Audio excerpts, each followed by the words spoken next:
And of course, our speaker this morning is Richard Rothstein, the author of The Color of Law, A Forgotten History of How Our Government Segregated America. Mr. Rothstein is a research associate of the Economic Policy Institute and a fellow of the Thurgood Marshall Institute, of the NAACP Legal Defense Fund, and of the Haas Institute at the University of California at Berkeley. To quote Cheryl Lynn Eiffel, president of the NAACP Legal Defense and Education Fund, it's her description of Mr. Rothstein's book.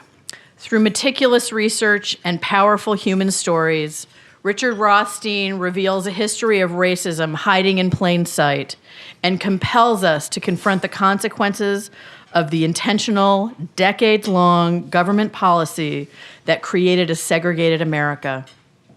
The American landscape will never look the same to readers of this important book. Please help me welcome our speaker today, Richard Rothstein.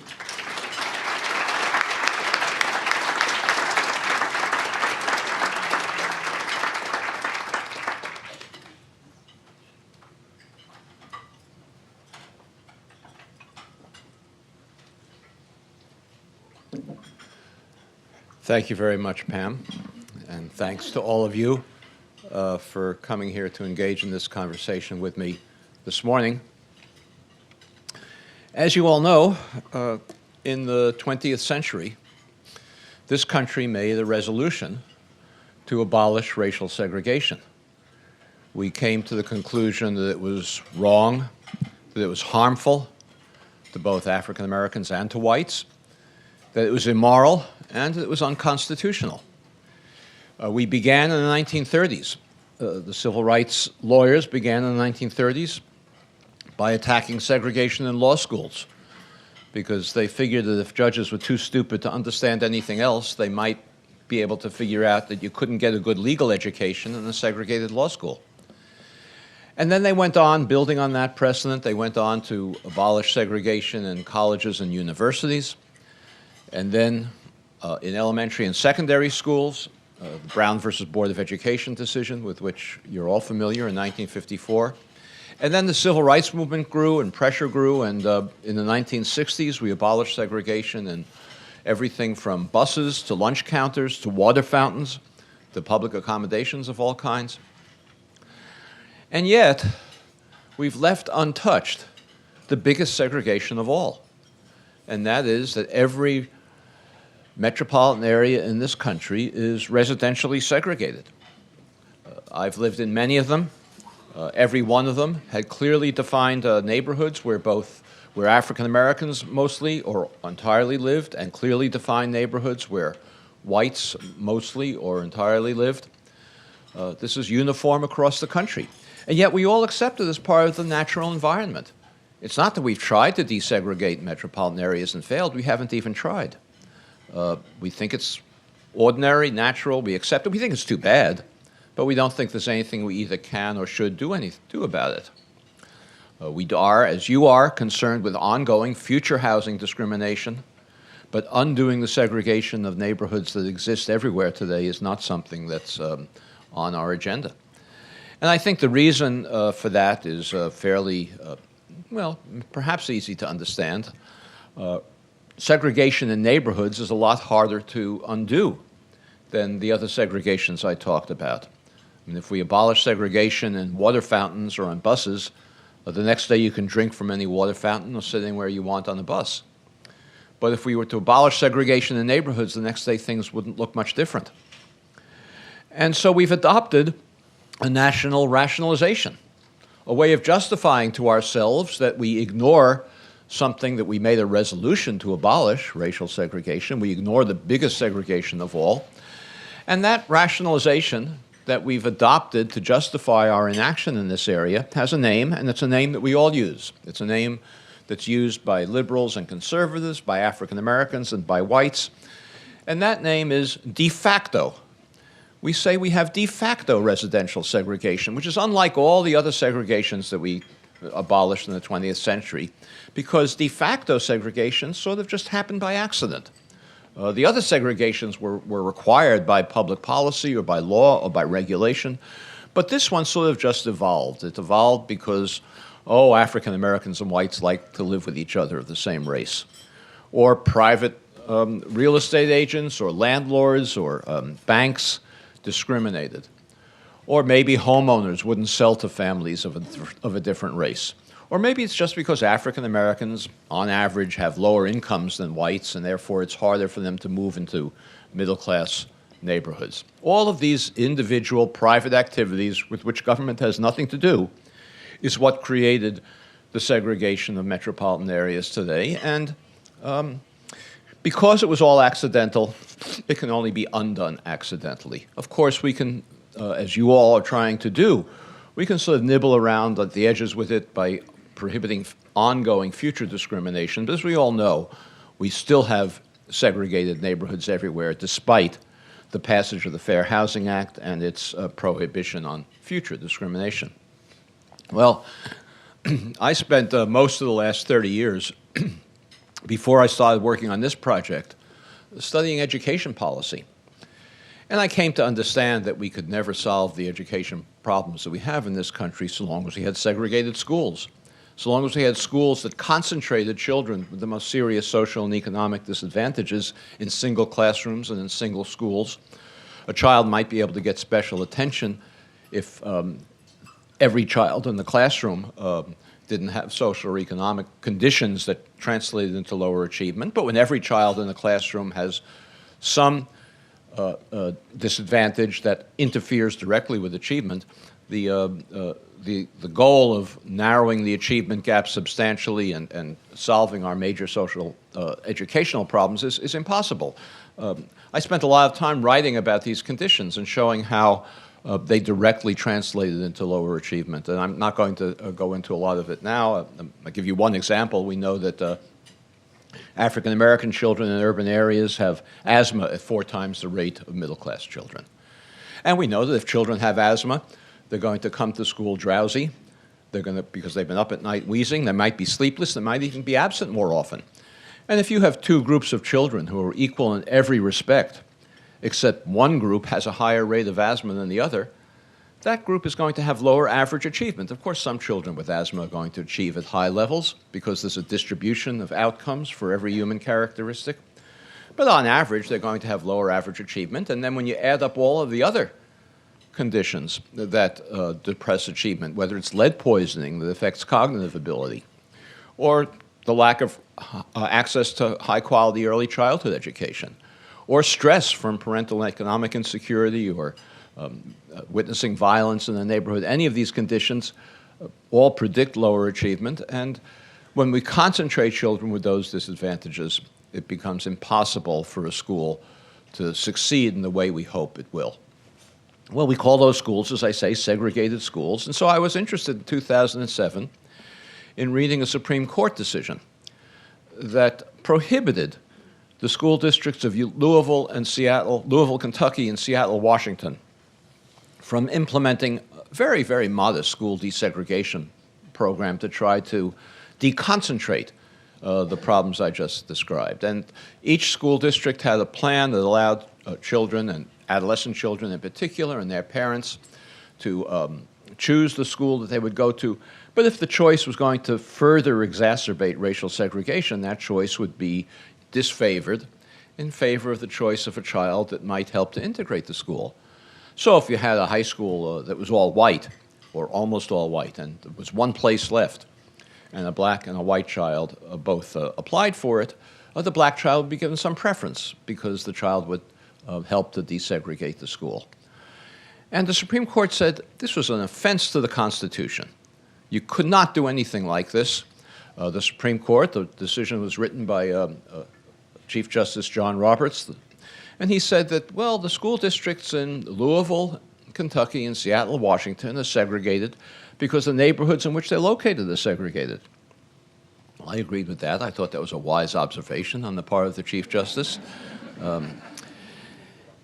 And then he went on to say, but if the neighborhoods have all been segregated de facto for all the private reasons that I described a few minutes ago, and, he said, where you have de facto segregation, it's a violation of the Constitution to self-consciously do anything about it, because if it wasn't created by government, it can't be undone by government. Well, I didn't think that was such a wise observation.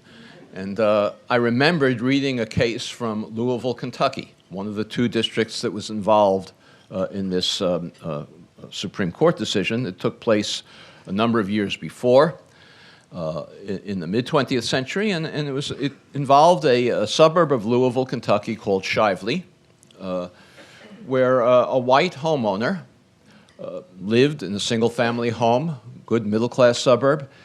He had a friend who was an African-American Navy veteran, also middle-class with a good income, decorated Navy veteran living in the city of Louisville. And the African-American Navy veteran wanted to move to a better home out of the city in the suburbs, and no realtor would show him one. This was before the Fair Housing Act. No realtor would show him one. And so the white homeowner bought another home in the suburb of Shively and sold it to his African-American friend. And when the African-American friend and his family, he had a young daughter, his wife, they moved into the home. A mob surrounded the home, protected by the police. The mob threw stones through the windows. They firebombed and dynamited the home. And when this riot was all over, the state of Kentucky arrested, tried, convicted, and jailed with a 15-year sentence the white homeowner for sedition, for having sold a home to an African American. And I said to myself, this doesn't sound much like de facto segregation. Maybe there's something that Chief Justice doesn't understand about the history of Louisville. And I knew some other incidents of government participation in the creation of segregation. I had read about this over the years, but never put it all together. But I decided after reading this case to investigate whether it wasn't just a few isolated government actions that contributed, in addition to all the private activities, to racial segregation, but whether there was a systematic policy on the part of federal, state, and local governments to create segregation. And in the course of a number of years of research, I concluded that yes, there was, that in fact the system was so powerful with so many interlocking policies, public policies and regulations that required segregation, that the federal government had enacted a set of policies, along with state and federal governments, that ensured that African Americans and whites would not live near one another, that there were clearly defined boundaries in every metropolitan area, that segregated by race. That racial segregation that we see all around us is as unconstitutional as segregation of water fountains or buses or schools or law schools. And because it's unconstitutional, because the actual residential patterns we have in our metropolitan areas are a violation of the Constitution, we have an obligation as American citizens to undo it, to reverse it, to look at the policies that the government followed and to enact equally aggressive policies to desegregate this country, because it is not a matter of private choice. It's not a matter of private discrimination. This is a governmentally enforced system of apartheid that we have that we all ignore and accept as part of the natural environment. Well, let me spend a few minutes this morning talking about some of the policies that the federal government followed. I can't do very many of them, but I did in the book talk about many of them, but I'll talk about a couple of the big ones. The first is public housing. Now, I know you all think public housing is a place where poor people live. That's what I thought before I began this research, a place where lots of single mothers with children, young men without access to good jobs or transportation to good jobs, working in the underground or informal economy, getting into confrontations with the police, sometimes violence.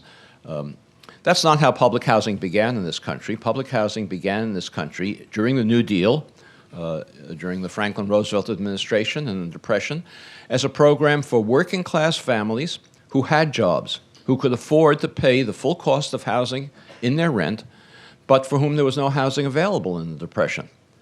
And the federal government, the first New Deal agency was the Public Works Administration, and the Public Works Administration built housing all over the country. Well, I take that back. The federal government didn't think the country existed west of the Mississippi at that time, so it was really, there wasn't even a baseball team west of St. Louis in those days. So it built housing, public housing for working class families in most parts of the country. everywhere segregating it, creating segregated projects, all white or all black, all for working class families. No poor people allowed. In fact, public housing agencies had social workers at the time who visited the homes of applicants for public housing to make sure that the children were well behaved, to make sure they had high quality furniture that wouldn't lower the standards of public housing. They inspected marriage licenses to make sure that there was no hanky-panky going on in public housing. This was how public housing began. And it was always segregated. Frequently, and this is the important point, frequently segregating neighborhoods that previously had been integrated. So some of you may have read the autobiography of Langston Hughes, the great African-American poet, novelist, playwright. He describes in his autobiography how he grew up in an integrated neighborhood in Cleveland. That may surprise you. Downtown Cleveland we don't think of as having integrated neighborhoods of working-class families today. But this wasn't unusual in the mid to early 20th century because workers didn't have automobiles to get to work. And if you had a downtown industrial district where most jobs were, the African Americans and the Irish immigrants and the Italian immigrants and the Jewish immigrants and the rural migrants all had to live close enough to those workplaces to get to work, to walk to work, or maybe take short streetcar rides, which we had at that time. So Langston Hughes says he grew up in an integrated Cleveland neighborhood. He said his best friend was Polish. He dated a Jewish girl. This was not unique in the mid-20th century. We'd be stunned if we were transported back there to see the extent of integration in urban areas for the reasons I just described. And the Public Works Administration came into that Cleveland neighborhood. It was called the Central Neighborhood of Cleveland, and demolished integrated housing to build two separate projects, one for whites, one for African Americans, creating a pattern of segregation in Cleveland that otherwise would not nearly have developed in as rigid a fashion as it later did. And this was true everywhere. I like in the book to talk about liberal places like Cambridge, Massachusetts, or places that we think of as liberal, or Berkeley, California, where I now spend a lot of time. Cambridge, Massachusetts, the area around the Massachusetts Institute of Technology, MIT, the Central Square neighborhood, was an integrated neighborhood in the 1930s. It was about half black and half white, for the reasons I've described. The Public Works Administration built two separate projects in that neighborhood, demolishing integrated housing, one for whites, one for African Americans, creating a pattern of segregation in Cleveland, in Cambridge, and in the Boston metropolitan area with other similarly segregated projects that otherwise probably would never have developed.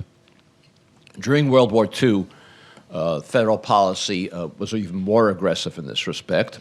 At that time, hundreds of thousands of workers flocked to centers of defense production to take jobs in the war industries. As you probably know, there were no jobs or very few jobs available in the Depression, or many fewer than there should have been.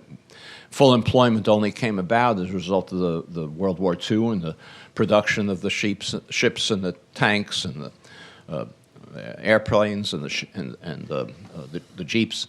All of these production needed to be done to prosecute the war, and hundreds of thousands of workers were flocking to these areas around the factories, and the communities couldn't possibly absorb that population.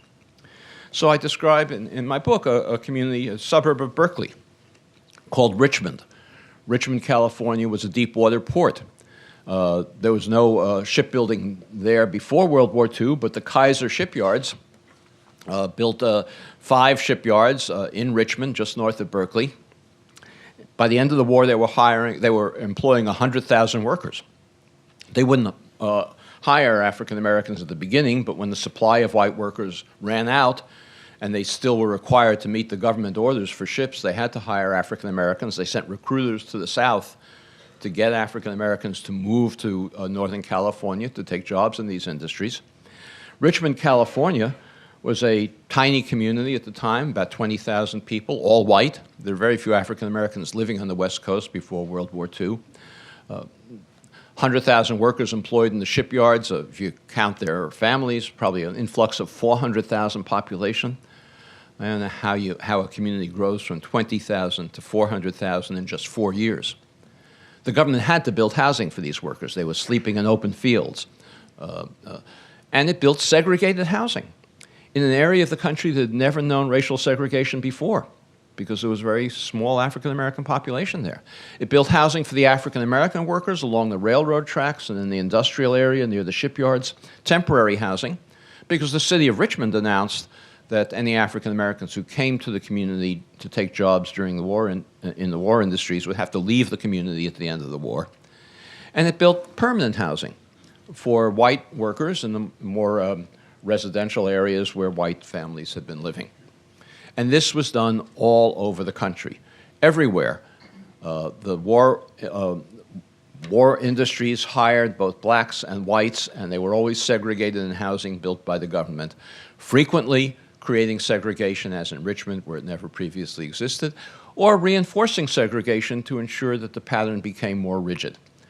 We know that this wasn't necessary. The Navy insisted that the government had to build segregated housing because it said that production would be interfered with if workers of different races lived together. Of course, they were working together, but if they lived together, we'd have a slower production. But we know that that's not true because there was one case during World War II where we had integrated housing, and that was another San Francisco Bay Area shipyard in Marin City, which is across the Golden Gate Bridge from San Francisco. And that shipyard grew so fast that families couldn't come, only single men could come to take jobs in the Marin shipyards north of San Francisco. They came so fast that the authorities just handed out pillows and blankets as they came and directed them to barracks, single unit barracks that the men could live in, and they didn't have time to segregate it. And of course, it worked out. There were no problems.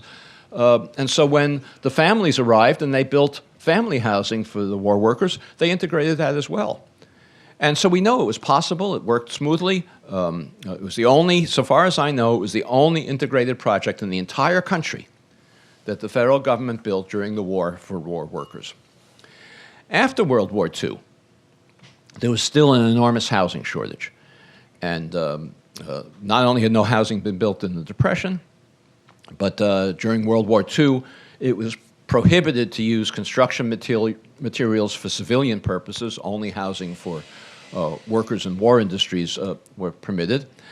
And then after the war, millions of returning war veterans were coming home and forming families. The baby boom began, and they needed housing. They were living in Quonset huts and doubled and tripled up with families. There was a big housing crisis. And so President Truman, who succeeded Roosevelt after World War II, proposed a vast expansion of the federal public housing program. And remember, we're talking about housing for working-class families. These returning war veterans had jobs in the big post-war boom, but there was no housing for them. He proposed a vast expansion of the public housing program. Conservatives in Congress were opposed to that program. They wanted to defeat it, not because not for racial reasons. It was segregated. They were comfortable with that. Not because they didn't like poor people. This was for working-class families. They wanted to defeat it simply because they thought that public housing was socialistic. The government shouldn't be involved in the housing market. This should be done by the private sector. Not that the private sector was handling this crisis, but they wanted to defeat the bill. And so they came up with a strategy that we call a poison pill strategy. A poison pill strategy in Congress is an attempt by opponents of a bill to attach an amendment to the bill which is not controversial, or at least can pass. But when the full bill comes up to the floor with this amendment, it makes the entire bill unpalatable, and the bill goes down to defeat.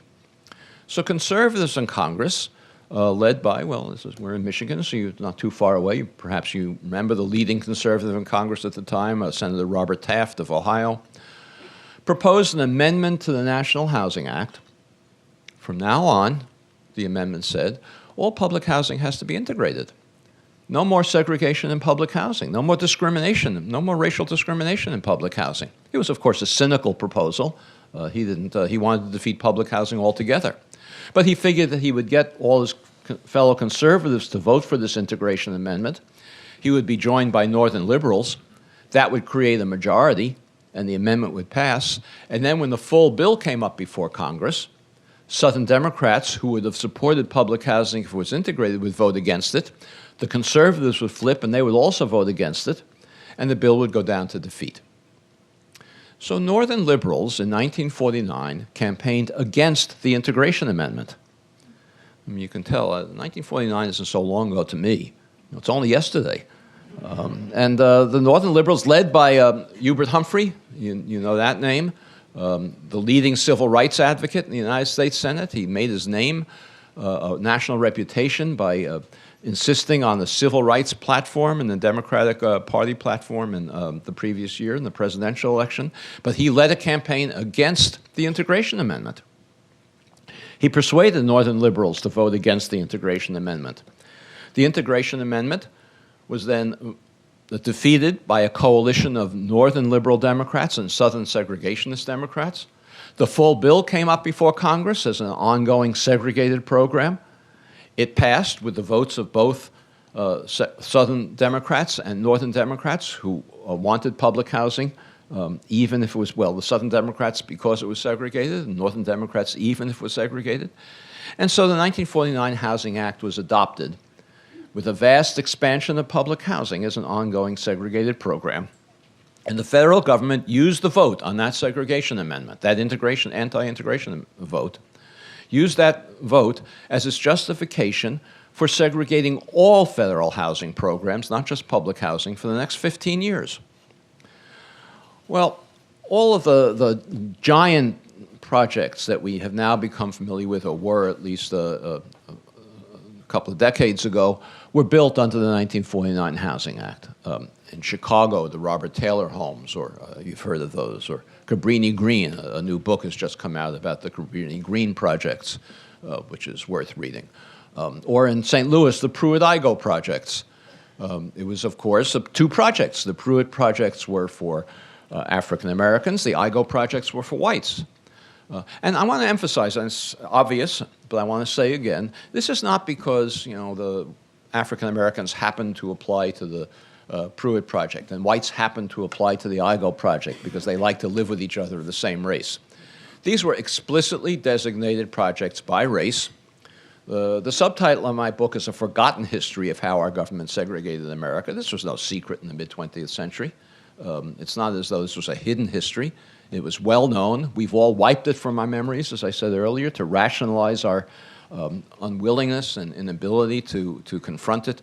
But these projects were built, and very soon thereafter, in the early 1950s, a development occurred all across the country that was quite similar and stark, and that is that all of the African American projects, like the Pruitt project in St. Louis, had long waiting lists, lots of black families needing housing in the ongoing housing crisis. But the white projects, like the Igoe Towers, had big vacancies, lots of vacancies.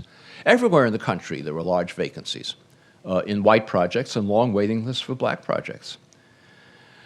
The reason for that was another federal program which was even more powerful in segregating this country than the public housing program. And that was a program of the Federal Housing Administration that was designed to suburbanize on a racial basis the entire white population of the country into single-family homes in the suburbs, to get them out of public housing, to get them out of rental housing in cities, into single-family homes in the suburbs. It was a very explicit, first it began just as a propaganda campaign. In the 1920s, even before the New Deal, the Department of Commerce sent community organizers around to white neighborhoods to get whites to leave the cities to, quote, avoid racial strife. And after I published the book, I actually found a poster that the Federal Housing Administration had created in World War II, in which it showed a black man being led away in handcuffs by police, and the heading of the poster was "Escape Crime, Move to the Suburbs." This was federal propaganda. But it wasn't just propaganda. The federal government put its money behind this program and did succeed in suburbanizing the white population into single-family homes. And I'm sure you're all familiar with many of the giant developments that were built everywhere in the country, but they were everywhere in every metropolitan area. Levittown is probably the best known east of New York City. Have you heard of that? Yeah. Some of you may remember hearing a song that Pete Seeger used to sing, or it was written by Malvina Reynolds, about the boxes on a hillside made of ticky-tacky and they all look the same. That was a song written about a suburb south of San Francisco, called Westlake, also an FHA program. Los Angeles became the symbol of suburbanization in the country, and suburbs like Lakewood and Westchester, west of Los Angeles, so Panorama City and the San Fernando Valley. All of these were built with federal housing administration guarantees as an explicitly racial program.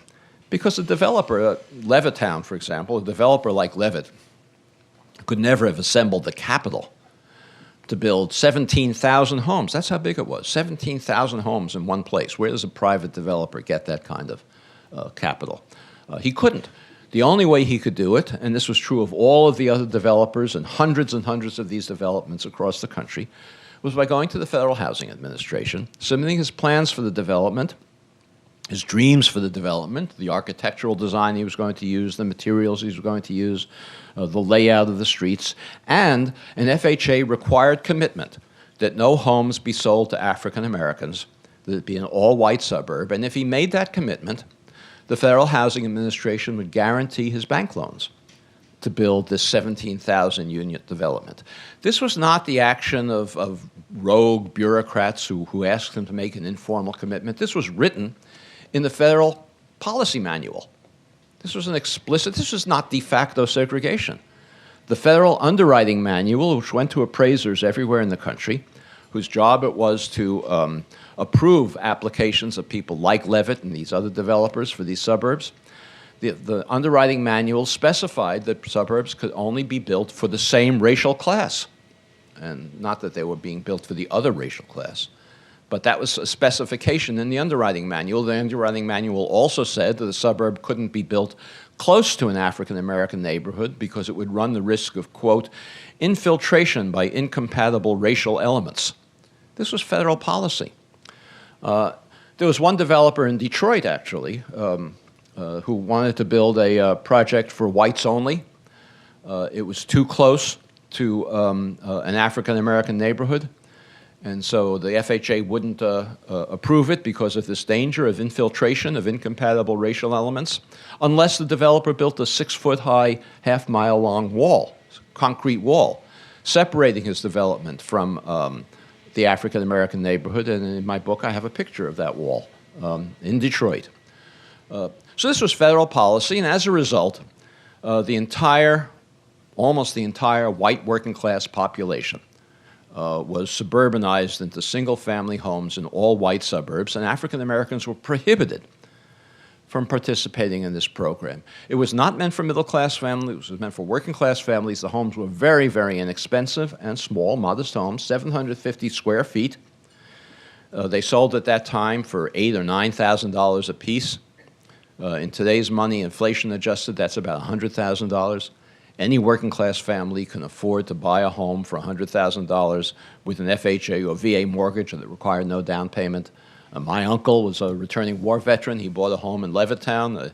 His job was stocking vegetables in a supermarket. These were not professional middle-class families who benefited from this program. But over the next couple of generations, the whites who moved into suburbs like Levittown or Westlake or Lakewood or any of the others I described, or any of them in between here in Detroit and everywhere else, in Michigan and everywhere else. The white families over the next couple of generations gained $200,000, $300,000, $400,000 in equity and wealth, because those homes now sell not for $100,000, but for $500,000, more or less, depending on the region of the country.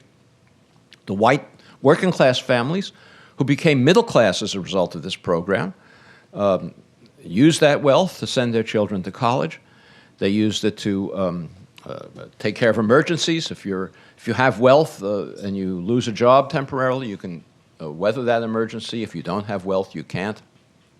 And they used it to bequeath wealth to their children, who could then use it for their own down payments, or grandchildren who could use it for their own down payments in homes. As a result of this federal policy,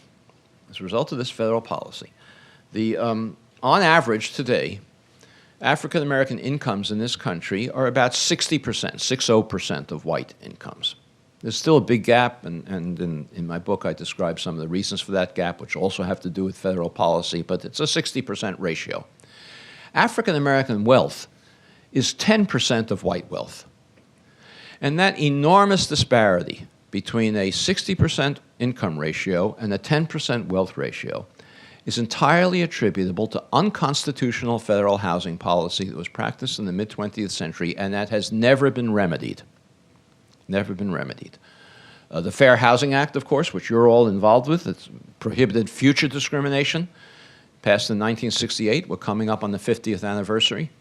As many of you know, although it was passed in 68, enforcement provisions weren't added until 1988. So the prohibition on future discrimination is a relatively recent phenomenon. But the Fair Housing Act did nothing to undo the racial boundaries that we had created through public policy earlier than that. Well, as I began by saying, I used to be involved mostly in education policy. I don't know much about housing. This is not my field. I wrote this book and did this research because I was concerned about schools that were segregated because the neighborhoods in which they're located are segregated. So it's natural that in writing this book I would look at, knowing who I am and what I was interested in, I would look at the textbooks. And Alex described it before, the textbooks with which we teach this history in every high school and middle school in the country. And I examined these textbooks, and I can assure you that every one of these textbooks lies about this history, to use a technical term. The most commonly used American history textbook in this country is something called The Americans. It's 1,200 pages. In those 1,200 pages, there is one paragraph that is devoted to discrimination in the North. That's the subhead. There's one sentence in that paragraph that relates to housing, and that sentence reads as follows. It's something like this. It says, in the North, African Americans found themselves forced into segregated housing. That's it. You know, as I've written other books before this one. I write a lot of articles. I know what publishers do. They spend a lot of money hiring copy editors to look out for passive voice sentences. This is one they missed. African Americans just found, woke up one day, they looked out the window and they said, hey, we're in a segregated neighborhood. Now this is a crime. As the young man said, as you heard him describe before, it's a crime. Because if the next generation doesn't learn this history any better than we have, they're going to be in as poor a position to remedy it as we've been. One of the things I urge, I do a lot of speaking about this book, and one of the things I urge everyone that I speak to do is every one of you lives in a community and has children or grandchildren or nieces and nephews in schools. You have relationships with principals and teachers and school board members and superintendents, and you can do something about this. This is something that is, I think, a citizenship obligation. We can go to our local schools as a first step in remedying this situation and insist that this history be taught accurately. Because, as I say, unless we learn this history, we won't understand the constitutional obligation that we have as American citizens to address it. Unless we develop a new consensus in this country around this history, an understanding of this history, we will continue to be hobbled by this de facto myth. We will continue to accept racial segregation as part of the natural environment about which we're compelled to do nothing about.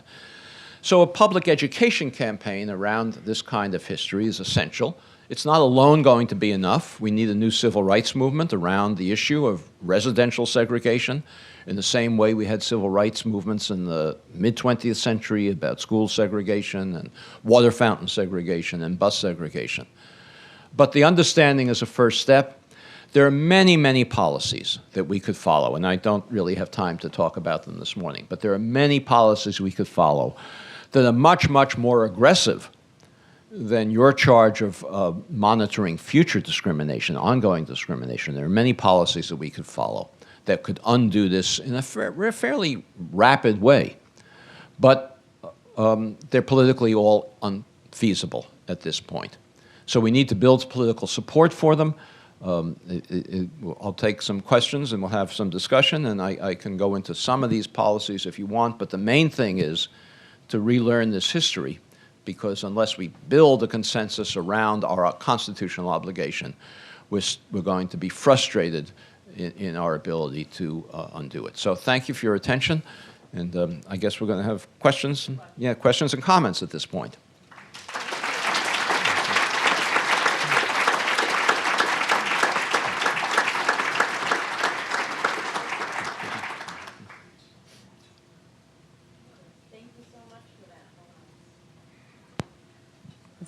Can you hear me? All right, thank you so much. Does anyone have a question? I'll bring the microphone over. You mentioned John Roberts' decision in 2007, his majority decision, and I'm curious if his use of alternative facts was pointed out in a strong dissent by other members of the court. No, actually, that was one of the things that shocked me about this decision. The dissent was written by Justice Stephen Breyer, and Justice Breyer accepted John Roberts' characterization of segregation in Louisville and Seattle as de facto. The basis of his dissent was, he said, if you have de facto segregation, school districts should be permitted voluntarily to address it, even though they can't be compelled to constitutionally. And it was that, that's really what set me off, because I figured that if even Stephen Breyer doesn't know this history, we've got a lot of educating to do.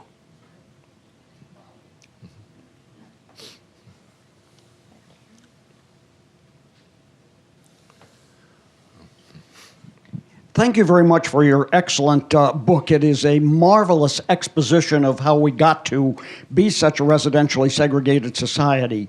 I believe that since about 1990, we are seeing a trend toward more racial integration in the United States. There are still very high levels of segregation in many metropolitan areas, but quite a few southern and western metropolitan areas have moderate levels of integration.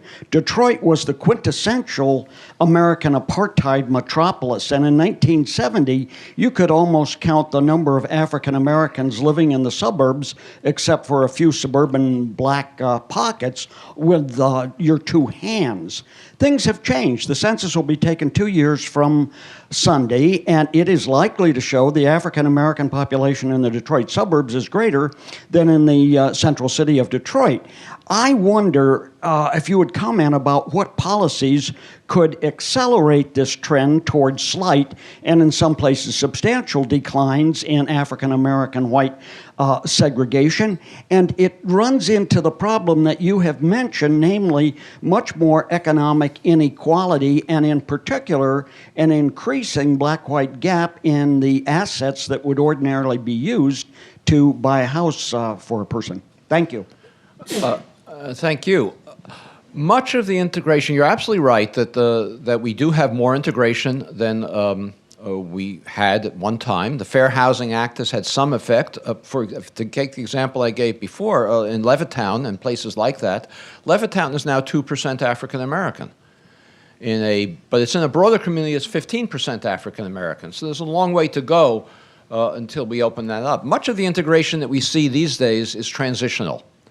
What is happening is, as you all know, we have African American populations moving out of cities, frequently forced out of cities by gentrification and urban development, and then settling in suburban areas that are new areas of segregation.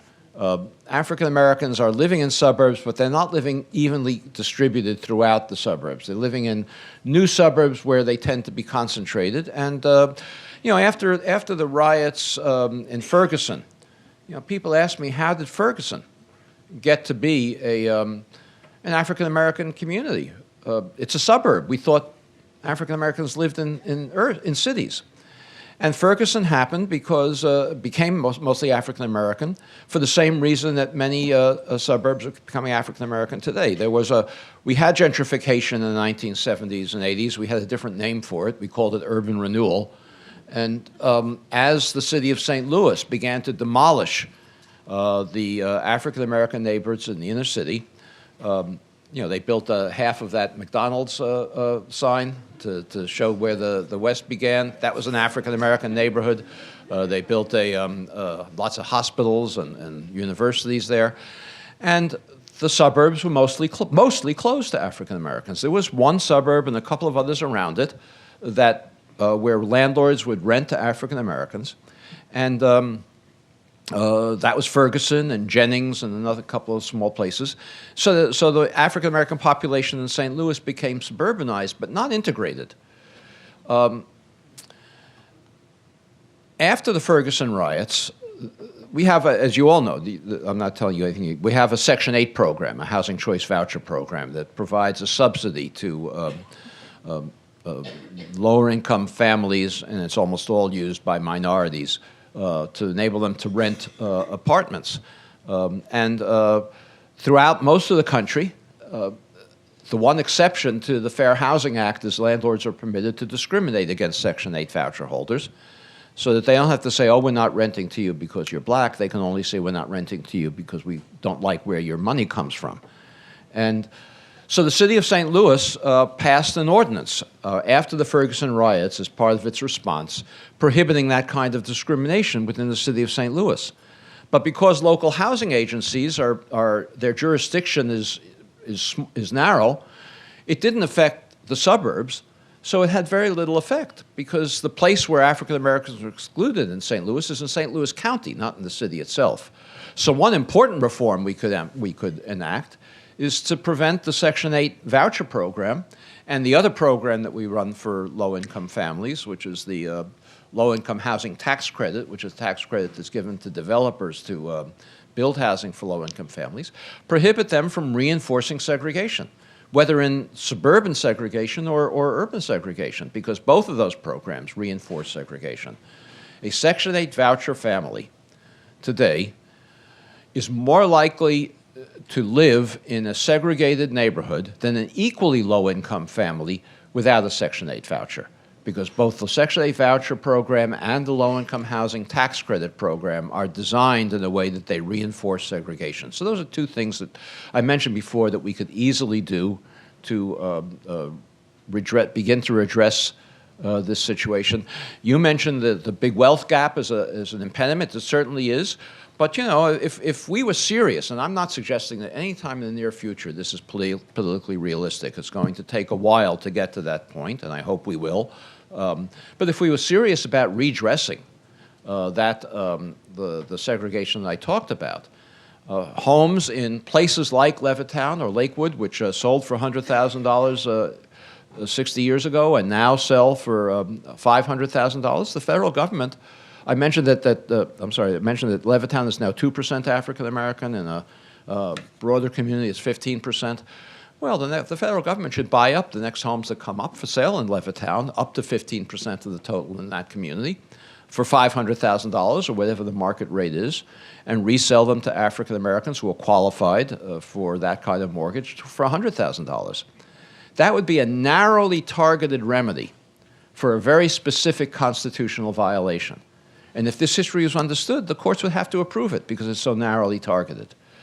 There are many, first-time homebuyer programs are one thing that we could do, but there are many, many other programs like that that we can address. So I'm not minimizing the extent to which we have achieved some integration as a result of the Fair Housing Act, and the work you do is very important, and I admire it, but we need to go much farther. Thank you so much for coming this morning into the Fair Housing Center. I'm grateful to you both for your words and your work.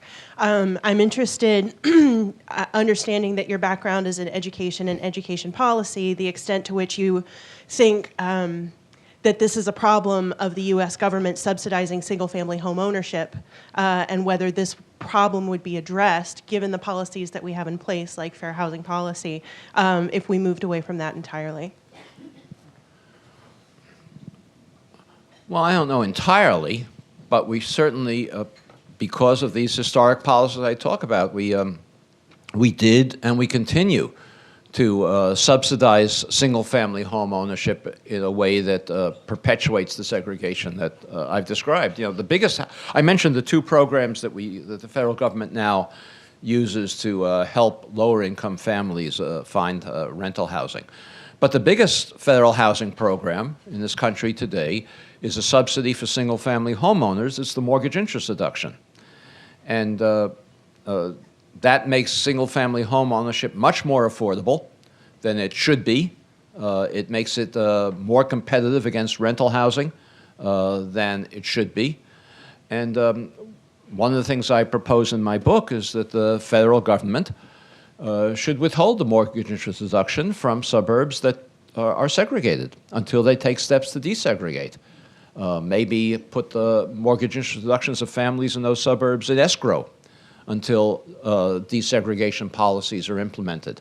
And the most important desegregation policy that we should implement in communities that are entirely single-family homeowners or that restrict apartments or townhouses to narrow corners of the community, which is what happens in many places, is we should repeal zoning ordinances that prohibit the construction of townhouses or single-family homes on small lot sizes in suburbs across the country, because these zoning ordinances are, if you understand this history, are unconstitutional because they're designed to lock in advantages that were unconstitutionally created.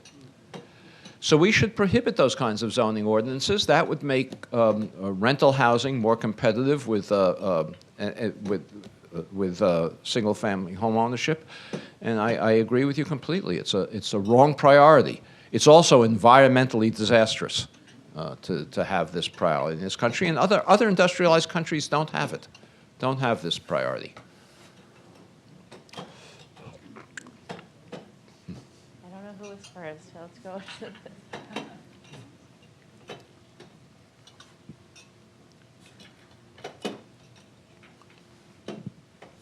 Good morning. Thank you again for just sharing great knowledge. The book is awesome. My son, again, used it for his essay. Back in East Lansing, one of the things my son asked for, aside from the apology, was the curriculum in East Lansing Public Schools to be rewritten. And we've actually had the privilege of meeting with the public school district, meeting with the social studies chair, and we've actually, Alex wrote up an outline, turned it in, and they're trying to finalize this new curriculum unit by the end of spring break. So that's, it's really great. That's wonderful.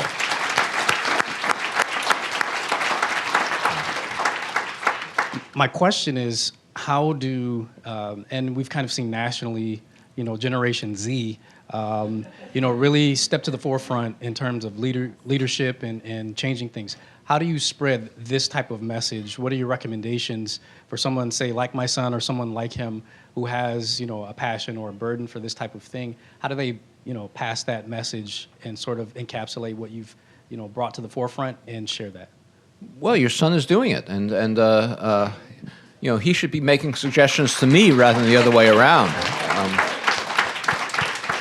And I would love to, when if they develop that curriculum in your school, I hope you'll send it to me because I would like to see it. The reception to my book caught me completely off guard. I didn't expect it to get the kind of attention it has, and I'm always asked for a curriculum like that when I give a talk like this, and I don't have one.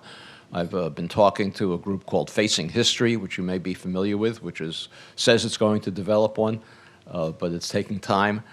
So I think the way to spread this, at least at the high school and middle school level, is to get these curricula developed quickly and get them out to schools, and then make an issue about schools misteaching the history.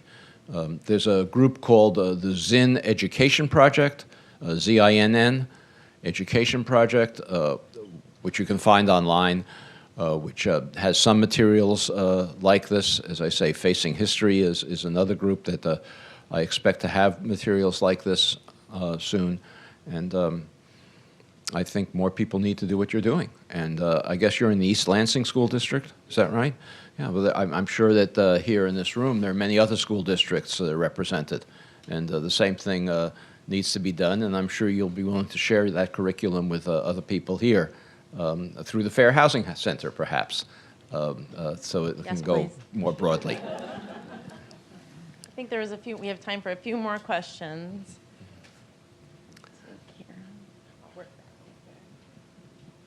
Hi, I just have a quick question. Can you tell me your views on the lack of handicapped housing in this country? I apologize. I don't have any views about it. I'm if there's a lack of it, I guess my view is that lack should be addressed. But the only thing I've addressed in my research is segregation by race. It's not an area of my expertise, and I apologize.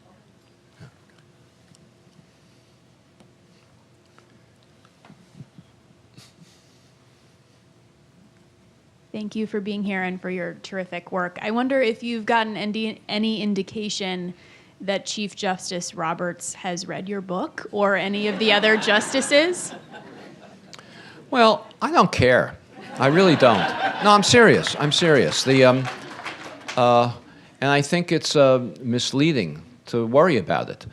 Because, there was a famous, some of you who know your history know that in the turn of the 20th century, not the 21st, the turn of the 20th century, there's a famous cartoonist whose name was Peter Finley Dunn. And he wrote a cartoon that was widely circulated where the main character was Mr. Dooley, who was sitting at a bar, an Irish bar, and always spouting wisdom. And the most famous line that Mr. Dooley ever spouted was, "The Supreme Court follows the election returns." And that is true. The Supreme Court, by the time, if we ever got, and I hope we will, and I'm very encouraged by it actually, but if we ever got to the point where we understood this history and the court was forced to acknowledge it, it'll be long past even John Roberts' time as Chief Justice. So what we need to do is focus, it's much more important that you read the book than that John Roberts does. Because unless there's a new public opinion that understands this history, the Supreme Court's not going to take the lead in this. They're going to follow. Over here. Hi, thank you so much for coming. So my question is around your policy recommendations as they relate to kind of where responsibility rests. And so kind of what I'm interpreting and hearing from a lot of the policy recommendations is that there always seems to be like a responsibility on particularly Black families to move into whether it's white neighborhoods or white areas, and that is kind of used as the lens for the recommendation.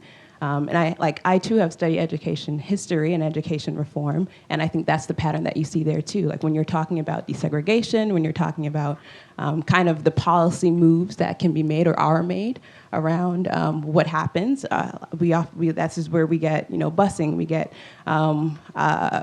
scholarships for really elite schools. So that's kind of the mentality around how we think about policy. But I guess my question is more so about there are protective factors in areas and places where people of color live, and those protective factors, particularly around safety. Even you mentioned the story of when a Black family entered a white neighborhood. There was a lot of unrest, and there was a lot of racism that was showed. And so I guess my question is around all the policy recommendations seem to move Black families from those protective spaces. So what is the mindset? What are some of the things or the other responsibilities that go along with those policies that could make up for those protective factors that those families need to live a life that's not just around desegregation, but also safety, their own safety mentally, emotionally, and all of that? Well, it's a very good question.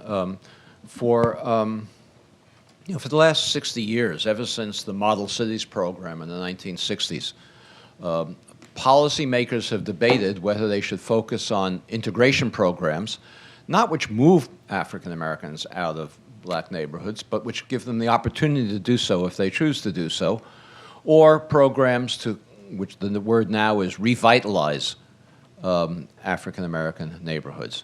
And the decision has always been to revitalize African American neighborhoods rather than to promote integration by giving people the opportunity to move safely to high opportunity neighborhoods where there's access to jobs, where there's access to transportation, where there are schools that don't have concentrated disadvantage. The problem is that a separate but equal policy has never worked in this country. It's not only unconstitutional, it's never worked, because we're never willing as a country, even though we say we're going to revitalize low-income neighborhoods, we never do it. We're never prepared to invest the funds. And so I think we ought to try some integration programs. This is not to say that people are going to be forced to integrate, but African Americans have demonstrated for the last half century that where opportunities are available, they want to take them. There were thousands of examples of cases like the one in Louisville I described, where African Americans who moved into higher opportunity neighborhoods were met with violence. But that indicates that there was a desire to move into higher opportunity neighborhoods. We have had a few experiments that usually as a result of court suits. 3 cases that in particular I can think of, that in Chicago, in Baltimore, and in Dallas, where civil rights lawyers challenged the segregation of public housing in those cities. And as a result of the settlements that arose out of those cases, enhanced Section 8 vouchers were provided to public housing residents in those cities that enabled them to have enough of a subsidy to move into middle-class communities. And the waiting lists for those programs are long. There's no shortage of African-American families who want to take advantage of those programs. So I think it's easy to say we should do both, but I don't think that separate but equal neighborhoods, even if they could be equal, and I don't think they can be, that separate but equal neighborhoods is a viable strategy for the future of this country. It's certainly unconstitutional, just as separate but equal schools were. And let me just say, when we desegregated schools, there were costs to be paid. African-American teachers lost their jobs who were teaching in segregated schools. Children faced hostility when they left all black schools and moved into integrated schools. But I think that's a price that had to be paid to desegregate schooling. I don't think many people in this country today think we should go back to segregated schools by law, although many schools, as you know, as we said, segregated because the neighborhoods are segregated. And I don't think we should have segregated neighborhoods by law or by the failure to redress past policies of segregation. Thank you. To respect everyone's time, I think that will have to be our last question. I just want to thank you, Mr. Rothstein, for being here today, and I think you've given us all a lot to think about. We are going to have a book signing at the back table here, so if you do have a book, we can ask more questions.